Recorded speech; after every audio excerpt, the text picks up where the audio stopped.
आशा की 5 बेटियां थी। आशा अपनी 5 बेटियों और पति के साथ एक खुशहाल जिंदगी जी रही थी। पर एक दिन अचानक आशा के पति की मौत हो जाती है, जिस वजह से आशा और उसकी 5 बेटियां एक झटके में रोड पर आ जाती हैं। अब उनके पास खाने को ना तो खाना था और ना ही रहने के लिए सर पर छत। खुद को रोड पर देख आशा की सबसे बड़ी बेटी अंजलि बोलती है, माँ ये सब क्या हो गया। अभी हम पांचों स्कूल में ही पढ़ रहे हैं और हम ऐसे रोड पे आ गए। हमारी पढ़ाई तो अधूरी रह जाएगी ना। नहीं मेरी बच्चियों, जब तक मैं जिंदा हूँ मैं तुम सबकी पढ़ाई करवाऊंगी और मैं तुम्हें तुम्हारे पैरों पर खड़ा करूंगी। पर कैसे माँ? मैं अभी भी छठी में हूँ, दीदी 8वीं में है और छाया तो अभी सिर्फ 2 साल की है। वो तो स्कूल भी नहीं जाती। आप हम सबका खर्चा कैसे उठाओगे माँ? मेरी प्यारी बेटियों, मेरी फिक्र मत करो। मुझे खुद को ही क्यों ना बेचना पड़े, पर मैं अपनी बेटियों की परवरिश अच्छी करूंगी जैसे अब तक हो रही थी। इतना बोलकर आशा अपने 5 बेटियों के साथ एक दुकान के बाहर बैठ जाती है। पर तभी दुकान का मालिक बाहर आता है और आशा को उसकी 5 बेटियों के फटे कपड़े देखकर उन्हें भला बुरा सुनाने लगता है। मैंने अपनी ये दुकान तुम कबाड़ियों के लिए नहीं खोली है। जल्दी से अपना कबाड़ा उठाओ और निकलो मेरी दुकान से बाहर। कितनी बार बोला है जल्दी से कबाड़ा बीन कर जाया करो, पर नहीं, तुम कबाड़ियों को तो आदत है दुकान के बाहर डेरा जमाने की। अंकल हम कबाड़ी नहीं है और ना ही हम कबाड़ा चुनते हैं। हमारे पास रहने के लिए घर नहीं है, बस इसीलिए आपकी दुकान के आगे हम बैठ गए। अंजलि बेटा, ऐसे नहीं बोलते। माफ करना मालिक, हम यहाँ कबाड़ा बीनने आए थे पर हमें कोई कबाड़ा नहीं मिला, इसीलिए थोड़ी देर बैठ गए। अभी चले जाएंगे। तो फिर जाती क्यों नहीं हो? अपनी 5 बेटियों के साथ क्यों यहाँ खड़ी होकर मेरा मुंह देख रही हो? जाकर कहीं और कबाड़ा बीनो, मिल जाएगा किसी और की दुकान के बाहर कबाड़ा। अब आशा अपनी 5 बेटियों के साथ वहाँ से निकल जाती है, पर आशा के दिमाग में दुकानदार की बात घूमने लगती है। आगे चलकर उसे कूड़े का ढेर नजर आता है और आशा अपनी बेटी के लिए कूड़े के ढेर में से कबाड़ा चुनने लगती है। माँ ये तुम क्या कर रही हो? इस कबाड़े के अंदर क्या ढूंढ रही हो? बेटा, अब यही कबाड़ा हमारा घर चलाएगा, क्योंकि मुझे कहीं नौकरी नहीं मिल रही और मेरी हालत देखकर शायद कोई मुझे नौकरी देगा भी नहीं। मैं नहीं चाहती कि मेरी वजह से या हमारी गरीबी की वजह से मेरी 5 बेटियों की जिंदगी बर्बाद हो। पर माँ मुझे अच्छा नहीं लग रहा, आप कबाड़ा बीन रही हो। बेटा, इसे ही तो गरीबी कहते हैं।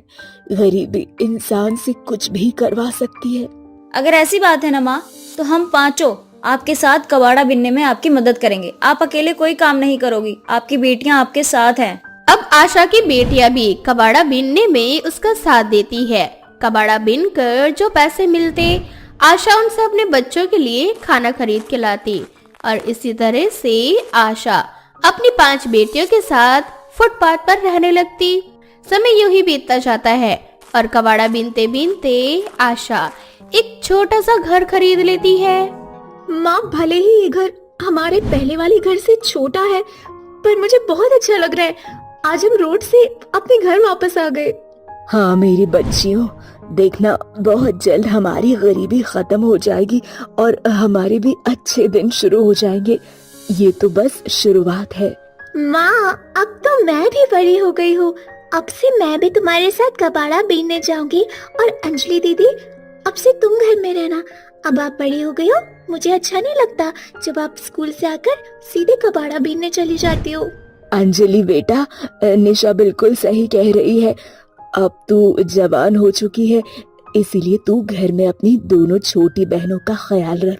अब से मेरे साथ परी और निशा कबाड़ा चुना करेंगी। इस तरह से आशा अपनी 5 बेटियों के साथ कबाड़ा बीनने चली जाती है, पर साथ ही साथ वो अपनी 5 बेटियों को खूब पढ़ाती लिखाती भी है।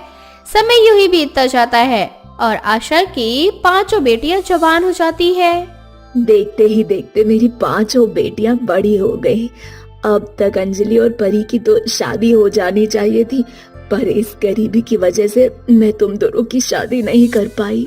माँ तुम ऐसा क्यों बोल रही हो? अच्छा हुआ ना जो हमारी शादी नहीं हुई, और अगर हमारी शादी हो जाती तो आपकी देखभाल कौन करता?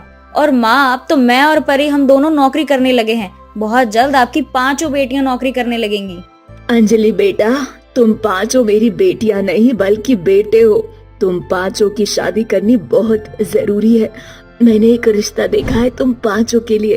तारा बहन के 5 बेटे बड़े संस्कारी हैं। उन 5 को तुम 5 पसंद हो। माँ, हमेशा तुमने हमारे बारे में ही सोचा है। इस बार भी तुमने हमारे बारे में अच्छा ही सोचा होगा। हाँ माँ, इसीलिए हम ये शादी जरूर करेंगे। मैं बहुत खुश नसीब हूँ जो मुझे तुम जैसी 5 बेटियां मिली। अब आशा अपनी बेटियों की इजाजत लेकर लड़के वालों से बात करती है और बहुत जल्द आशा अपनी 5 बेटियों की शादी कर देती है।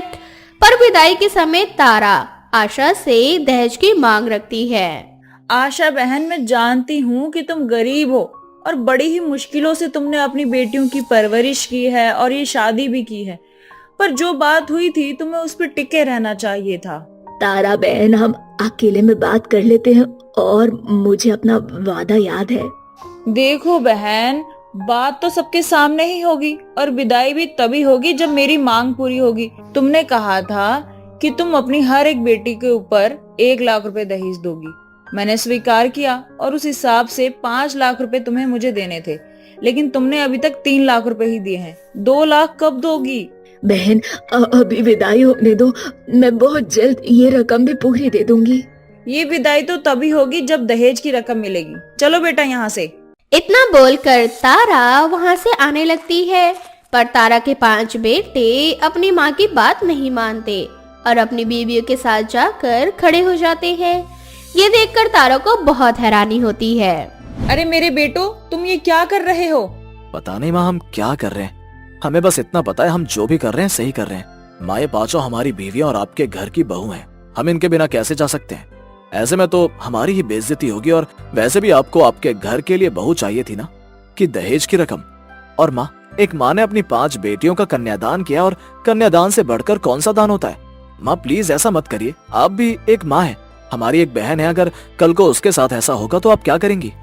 माँ, एक बार खुद को सासू माँ की जगह पर रखकर देखो, आपको समझ में आ जाएगा कि आप क्या कर रही हैं। अपने बेटों की बात सुनकर तारा को एहसास होता है कि वो कितना गलत कदम उठाने जा रही थी। अपने बेटों को समझाने पर तारा को अपनी गलती का एहसास होता है और वो आशा से माफी मांगती है। मुझे माफ कर दो, मुझसे बहुत बड़ी भूल हो गई। मुझे कोई दहेज नहीं चाहिए। दहेज के रूप में तुमने मुझे ये बेटियां दे दी अपनी, और मेरी आंखें अब खुल चुकी है। विदाई तो आज ही होगी और अपनी 5 बहुओं को लेकर जाऊंगी मैं यहाँ से। अब तारा विदाई करने के लिए राजी हो जाती है। आशा अपनी 5 बेटियों की विदाई करती है और इस तरह से आशा की 5 बेटी एक अच्छे घर में चली जाती है। सपना एक गरीब औरत थी जो अपने छोटे बेटे अर्जुन के साथ एक छोटे से घर में रहा करती थी। सपना शुरू से ही चाहती थी कि अर्जुन पढ़ लिख कर एक बड़ा इंसान बने, इसलिए वो अपने बेटे की अच्छी पढ़ाई और अपने घर को चलाने के लिए बड़े लोगों के घर में साफ सफाई का काम किया करती थी। ऐसे ही एक दिन सपना शाम को घर आती है और आते ही अर्जुन के लिए खाना बनाने लगती है। अपनी माँ को पसीने से तरबतर देख अर्जुन बोलता है, माँ तुम अभी भी काम पर से आई हो और आते ही इतनी गर्मी में खाना बनाने लगी। देखो तुम्हारे शरीर से कितना पसीना निकल रहा है। बेटा गर्मी तो रहेगी ही, लेकिन इसका मतलब ये नहीं ना कि मैं खाना ना बनाऊं अपने बेटे के लिए। तू जाकर पंखे के नीचे बैठ जा और पढ़ाई कर, मैं तेरे लिए खाना बना रही हूँ। माँ गर्मी बहुत ज्यादा है, पंखा भी हवा नहीं दे रहा, मुझसे पढ़ाई भी नहीं की जा रही इतनी गर्मी में। मैं घर के बाहर जाकर पढ़ाई कर लेता हूँ। अर्जुन घर के बाहर जाकर पढ़ाई करने लगता है। कुछ देर बाद सपना अर्जुन को अंदर बुलाती है और अर्जुन अपनी माँ से बोलता है, माँ अंदर बहुत गर्मी है, अब खाना लेकर बाहर ही आ जाओ। मैं तो आज रात को घर के बाहर ही सोऊंगा। अर्जुन के कहने पर सपना खाना लेकर बाहर जाती है और वो दोनों खाकर सो जाते हैं। अगली सुबह अर्जुन की स्कूल की छुट्टी होती है, इसलिए सपना अर्जुन को अपने साथ ले जाती है। और जब पहली बार अपनी माँ के साथ अर्जुन सेठ के घर जाता है तो वो उसके घर को देखता ही रह जाता है। लेकिन अर्जुन को देख सेठ की बीवी सपना से बोलती है, अरे सपना, आज तुम अपने साथ किसको लेकर आ गई? मालकिन ये मेरा बेटा है। आज इसके स्कूल की छुट्टी है और गर्मी बहुत ही ज्यादा थी, इसीलिए मैंने सोचा कि इसको यहाँ अपने साथ ले आऊं। और वैसे भी इसकी देखभाल करने के लिए घर पर कोई नहीं था। अब ले आई हो तो अपने बेटे को समझा देना कि घर में उछल कूद ना करे और शांति से एक जगह बैठा रहे, क्योंकि मैं तुम जैसे गरीबों को बहुत अच्छे से जानती हूँ। अच्छी अच्छी चीजें मिलती हैं घर पर और वो देखकर पागल हो जाते हो तुम सब। इस तरह से मालकिन वहाँ से चली जाती है और सपना अर्जुन से बोलती है, अर्जुन बेटा, मैं काम करने जा रही हूँ, तुम घर में आराम से रहना, ज्यादा उछल कूद मत करना। ठीक है माँ। इस तरह से अर्जुन एक जगह बैठ जाता है और सपना घर का काम करने लगती है। कुछ देर बाद मालकिन का बेटा अजय आता है और जब वह अर्जुन को अकेला बैठा हुआ देखता है तो उसके पास जाकर उससे बोलता है, तुम कौन हो? आज से पहले मैंने तुम्हें घर में कभी नहीं देखा। मेरा नाम अर्जुन है। मैं आज पहली बार अपनी माँ के साथ आया हूँ। मेरी माँ इस घर में काम करती है। अच्छा, तो तुम सपना आंटी के बेटे हो? अच्छा हुआ जो सपना आंटी तुम्हें यहाँ ले आई। तुम जानते हो, जब से स्कूल की छुट्टियां पड़ी हैं, तब से मैं घर में अकेला बोर हो जाता हूँ। अब से तुम रोज आना, हम दोनों एक साथ खेला करेंगे। चलो, मैं तुम्हें अपना घर दिखाता हूँ। इस तरह से अजय अर्जुन को अपना घर दिखाने लगता है और वो दोनों एक साथ खूब मौज मस्ती करते हैं। लेकिन ये सब कुछ देखकर मालकिन को अच्छा नहीं लगता और वो अपने बेटे से बोलती है, अजय बेटा, मैंने कितनी बार बोला है ना, गरीबों के साथ मत खेलना, फिर भी तुम उनके साथ ही खेलते हो। और तो और आज तो तुमने हद ही कर दी। क्या जरूरत थी उस गरीब को अपने कमरे में ले जाने की? हाँ माँ, अर्जुन मेरा दोस्त है और मुझे उसके साथ खेलना बहुत पसंद है, इसीलिए मैं उसके साथ खेलूंगा। इस तरह से अजय अपनी माँ की कोई बात नहीं मानता और अर्जुन के पास खेलने के लिए चला जाता है। अब ऐसे ही कुछ दिन बीत जाते हैं और रोज अर्जुन अजय के घर आता है और वो दोनों एक साथ खेलते भी हैं। एक दिन खेलते खेलते अजय और अर्जुन इस स्टोर रूम में जाते हैं, जहां अर्जुन की नजर एक खराब पंखे पर पड़ती है। खराब पंखे को देख अर्जुन अजय से बोलता है, अजय, कितना सुंदर पंखा है। तुमने इतना सुंदर पंखा इस गंदे से कमरे में क्यों फेंका है? क्योंकि ये पंखा खराब है, अब हमारे किसी भी काम का नहीं। ये वैसे भी हमारे घर में तो एसी लगा हुआ है, तभी तो हमारा घर इतना ठंडा रहता है। तो क्या अब ये पंखा तुम्हारे किसी काम का नहीं? हाँ मेरे दोस्त, अभी तो बताया मैंने तुम्हें। तो क्या मैं तुम्हारा ये पंखा ले जा सकता हूँ? मेरे घर पर एक ही पंखा है और मेरे घर में बहुत गर्मी लगती है। माँ जब खाना बनाती है तो पसीने से भीग जाती है और मैं गर्मी की वजह से पढ़ाई नहीं कर पाता। अक्सर पढ़ाई करने के लिए रात को मुझे घर से बाहर जाना पड़ता है, पर घर के बाहर भी बहुत मच्छर काटते हैं। अर्जुन, अगर ऐसी बात है तो तुमने मुझे पहले क्यों नहीं बताया? कोई बात नहीं, तुम ये पंखा ले जा सकते हो। माँ की चिंता मत करना, माँ से मैं बात कर लूंगा। इस तरह से अजय और अर्जुन उस पंखे को निकालकर साफ कर लेते हैं और शाम को अर्जुन अपने साथ वो पंखा लेकर चला जाता है। और जब सपना उस पंखे को देखती है तो वो अर्जुन से बोलती है, बेटा अर्जुन, ये पंखा कहाँ से ले आया? माँ, ये अजय का पंखा है। खराब था तो मैंने अजय से मांग लिया। अब तुम देखना, मैं इस पंखे को जल्दी ठीक कर दूंगा। फिर हमारे घर में दो दो पंखे होंगे। फिर तुम्हें खाना बनाने में और मुझे पढ़ाई करते समय गर्मी नहीं लगेगी। इस तरह से अर्जुन पंखे को ठीक करने लगता है, लेकिन उसकी बार बार की गई सारी कोशिशें नाकाम हो जाती है। अब अर्जुन निराश होने लगता है और घर के बाहर आकर रोने लगता है। मुझे स्कूल में सिखाया गया था कि खराब चीजों को कैसे ठीक किया जा सकता है, फिर मैं इस साधारण से पंखे को क्यों नहीं ठीक कर पा रहा। अजय की किस्मत कितनी अच्छी है, वो कितना अमीर है। उसके घर में पंखा, एसी सब कुछ है। मेरे घर में एक सही पंखा तक नहीं है। माँ को गर्मी में बैठकर मेरे लिए खाना बनाना पड़ता है। भगवान, मैं तो बस इतना चाहता हूँ कि मैं अपनी माँ को ठंडी हवा दे सकूं, लेकिन ये ठीक ही नहीं हो रहा। तभी वहाँ एक परी आती है और जब अर्जुन उस परी को देखता है तो बड़ा ही हैरान हो जाता है। जिसके बाद वो हंसती हुई अर्जुन से बोलती है, बेटा, हैरान मत हो, तुमने भगवान से सच्चे दिल से अपनी माँ के लिए कुछ मांगा है, इसीलिए भगवान ने तुम्हारी मदद करने के लिए मुझे यहाँ भेजा है। इतना बोलकर परी अपनी जादुई छड़ी घुमाती है और उसमें से एक पीली रोशनी उस पंखे पर जाती है। परी की छड़ी में से तेज पीली रोशनी निकलता देख अर्जुन उस रोशनी का पीछा करते हुए अपने घर में जाता है, जहां वो देखता है कि उसका पंखा ठीक हो चुका है और दीवार पर टंगा हुआ है। ये देखकर अर्जुन परी को धन्यवाद बोलने के लिए बाहर जाता है, लेकिन तब तक परी जा चुकी थी। अब अर्जुन पंखे को देख सोच में पड़ जाता है। परी ने इस पंखे को ठीक तो कर दिया, पर ये पंखा चालू कैसे होगा? इस पंखे का तो कोई कनेक्शन ही नहीं है और मेरे पास इतने पैसे भी नहीं है कि मैं बिजली वाले को घर बुलाकर इस पंखे का कनेक्शन करवा सकूं। अर्जुन के इतना बोलते ही वो पंखा अपने आप चलने लगता है और इस पंखे से काफी ठंडी हवा निकलती है और कुछ देर बाद पंखड़ी में से नोटों की बारिश होने लगती है। ये देख अर्जुन बहुत खुश होता है और अपनी माँ को बुलाता है। जब सपना ये सब कुछ देखती है तो उसे भी अपनी आंखों पर विश्वास नहीं होता।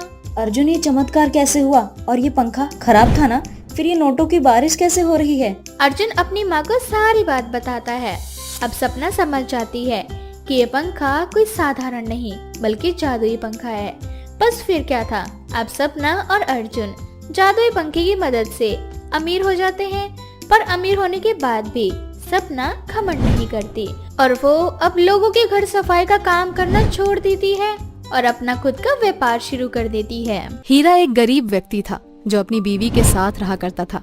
हीरा की उम्र 40 वर्ष हो चुकी थी, पर अब तक उसकी कोई संतान नहीं हुई थी। जिसके बाद हीरा पाई पाई जोड़कर माता वैष्णो देवी के मंदिर जाता है और वहाँ वैष्णो देवी से बोलता है, माँ, मैं तेरे दर पर आया हूँ। आज मैं यहाँ से खाली हाथ नहीं जाऊंगा। तुझे मेरी बीवी की गोद भरनी ही होगी। हीरा माता वैष्णो देवी से मन्नत मांगकर भैरव बाबा की चढ़ाई करने लगता है और रात को बाकियों की तरह वहीं पर रात गुजारने के लिए वहीं पर सो जाता है। तभी हीरा के सपने में माता वैष्णो देवी आती हैं और उससे बोलती हैं, हीरा, तुम एक नेक इंसान हो, दयालु हो, गरीब होने के बाद भी तुम मेरे मंदिर आए। मैं तुम्हारी भक्ति और आस्था से प्रसन्न हुई, इसीलिए मैं तुम्हें 5 पुत्री होने का वरदान देती हूँ। साथ ही तुम्हारी 5 पुत्रियों की संतान जादुई होगी। 5 पुत्री का आशीर्वाद देकर माता वैष्णो वहां से गायब हो जाती हैं। अगली सुबह जब हीरा की आंख खुलती है तो वो ये बात अपनी बीवी को बताता है, जिसके बाद हीरा वैष्णो देवी के मंदिर से अपने घर जाता है और घर जाते ही उसे पता चलता है कि उसकी बीवी गर्भवती है। जो कुछ महीनों बाद हीरा की बीवी 5 बेटियों को जन्म देती है और उन्हें जन्म देकर मृत्यु को प्राप्त हो जाती है। जिसके बाद हीरा अकेले ही अपनी उन 5 बेटियों का पालन पोषण करता है। देखते ही देखते समय बीतता जाता है और उसकी 5 बेटियां जवान हो जाती हैं। ऐसे ही एक दिन उसकी सबसे बड़ी बेटी रूपा खाना लेकर हीरा के पास आती है और हीरा का उतरा हुआ मुंह देखकर उससे बोलती है, बाबा, क्या हुआ? मैं कब से देख रही हूँ, कुछ दिनों से आप काम पर से घर आते हैं तो बड़े ही दुखी नजर आते हैं। दुखी तो होगा ही ना बेटा, अब मेरी उम्र हो चुकी है और तुम 5 बहनें भी जवान हो चुकी हो। ऊपर से मैं इतना गरीब हूँ कि मैं तुम 5 की शादी भी नहीं करवा सकता। समझ नहीं आ रहा मैं तुम 5 की शादी कैसे करवाऊं। तुम 5 के लिए एक साथ 5 लड़के, वो भी संस्कारी, मुझे कहाँ से मिलेंगे? हीरा अपनी 5 बेटियों से उनके विवाह की बात कर ही रहा होता है कि तभी 5 लड़के उनके दरवाजे पर दस्तक देते हैं और जब हीरा घर का दरवाजा खोलता है तो वो अपने दरवाजों पर पहुंचे लड़कों को देखकर उनसे बोलता है, अरे बच्चों, तुम सब कौन हो? आज से पहले तो मैंने तुम्हें इस गांव में कभी नहीं देखा। तुम 5 यहाँ के नहीं लगते हो।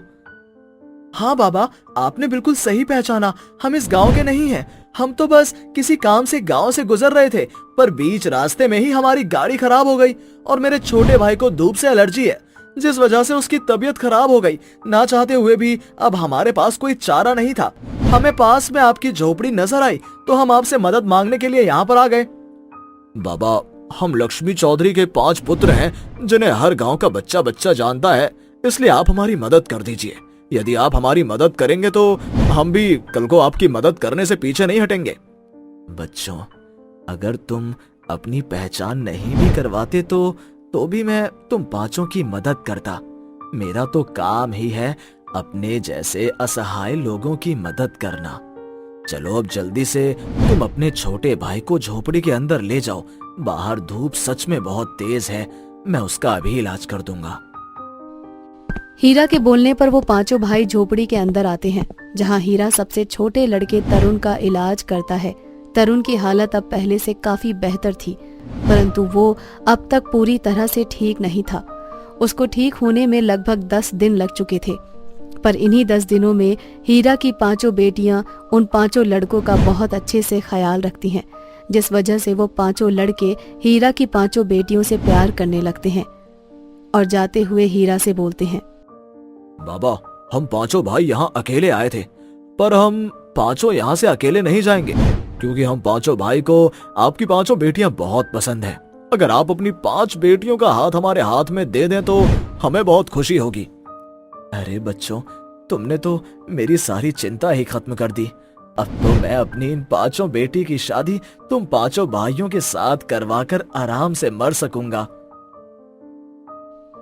जिसके बाद हीरा अपनी 5 बेटी की शादी उन 5 भाइयों से करवा देता है।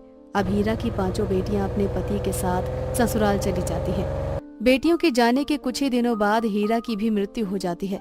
तो वहीं ससुराल जाने के बाद 5 बहनें अपने ससुराल का ख्याल काफी अच्छे से रख रही होती हैं।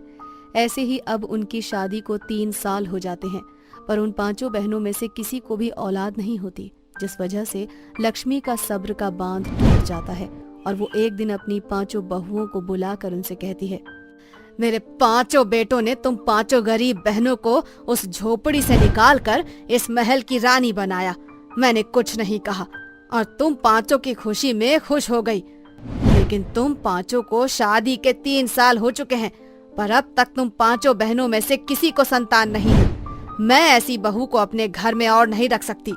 मेरे बेटे आए उससे पहले तुम 5 बहनें यहाँ से निकल जाओ। लक्ष्मी की ऐसी बातें सुनकर उन 5 बहनों को बहुत बुरा लगता है और वो 5 बहनें अपना सामान लेकर वहां से चली जाती हैं और एक गांव में जाकर एक छोटी सी झोपड़ी में रहने लगती हैं। ऐसे ही एक दिन 5 बहन चटाई बिछाकर लेटी होती हैं और आपस में बात करती हैं। अंजलि, क्या तुम्हें याद है, बाबा हमें कहा करते थे कि हम माता वैष्णो देवी का दिया हुआ वरदान है और हमारी संतान कोई साधारण नहीं बल्कि जादुई होगी। हाँ बहन, मुझे सब कुछ याद है, पर मुझे समझ नहीं आ रहा, हम 5 बहनों की शादी को 3 साल हो गए, पर अब तक तो हमें कोई संतान नहीं हुई है। बहनों, ये बात तो माता रानी ही हमें बता सकती हैं। हे माता रानी, हमें बताइए कि आखिर हमसे क्या भूल हुई है। 5 बहन आपस में बात करके सो जाती हैं। तभी माता वैष्णो उन 5 बहनों के सपने में आती हैं और उन 5 बहनों से बोलती हैं, तुम 5 बहन से कोई गलती नहीं हुई है, परंतु मैंने जो वरदान दिया था वो तभी सफल होगा जब तुम 5 एक झोपड़ी में आकर अकेली रहती। अब तुम 5 एक झोपड़ी में अकेली रह रही हो, दुख तकलीफ सह रही हो। अब मेरा वरदान सफल होगा और तुम 5 बहन गर्भवती बनोगी और तुमसे उत्पन्न होने वाली तुम्हारी संतान भी जादुई होगी। पहली बहन की संतान हीरा देगी, दूसरी बहन की संतान सोना, तीसरी बहन की संतान चांदी और चौथी बहन की संतान खाने पीने की व्यवस्था और 5वीं बहन की संतान उसकी हर मनोकामना पूरी करेगी। तथास्तु। इतना बोलकर माता रानी उनके सपने से चली जाती हैं और अगली सुबह जब उन 5 बहनों की आंखें खुलती हैं तो वो 5 बहन गर्भवती होती हैं और वे 5 बहन आपस में अपने उसी सपने के बारे में बात करती हैं। जिसके बाद 5वीं बहन बोलती है, माता रानी की दुआ से आखिर हम 5 बहनों की गोद भर गई, पर काश कि मैं गर्भवती के समय एक अच्छे से घर में रह पाती ताकि मेरे बच्चे को किसी भी तरह की कोई दिक्कत ना आती। 5वीं बहन के इतना बोलते ही उसका घर झोपड़ी से आलीशान महल बन जाता है। जिसके बाद पहली बहन अपनी जादुई बच्चे से जादू दिखाने को कहती है और उसका अजन्मा बच्चा उसे हीरे प्रदान करता है। इस तरह से उन 5 बहनों को अपने बच्चे के जादुई होने का एहसास हो जाता है। समय बीतता जाता है और उन 5 बहनों की गोद भर जाती है। बच्चा होने के बाद चौथी बहन बोलती है, हम 5 बहनें ऐसी हालत में खाना नहीं बना सकती। मैं चाहती हूँ मेरे बच्चे कि तुम मुझे और मेरी बहनों को खाना दे दो। जिसके बाद उसका बच्चा तरह तरह के पकवान बना देता है। 5 बहनें खाना खा ही रही होती हैं कि तभी लक्ष्मी अपने 5 बेटों के साथ वहां पर आ जाती है और उनसे माफी मांगते हुए उन्हें अपने साथ घर ले जाने को कहती है। वो 5 बहनें भी अपनी सास को माफ कर देती हैं और अपने ससुराल वापस चली जाती हैं।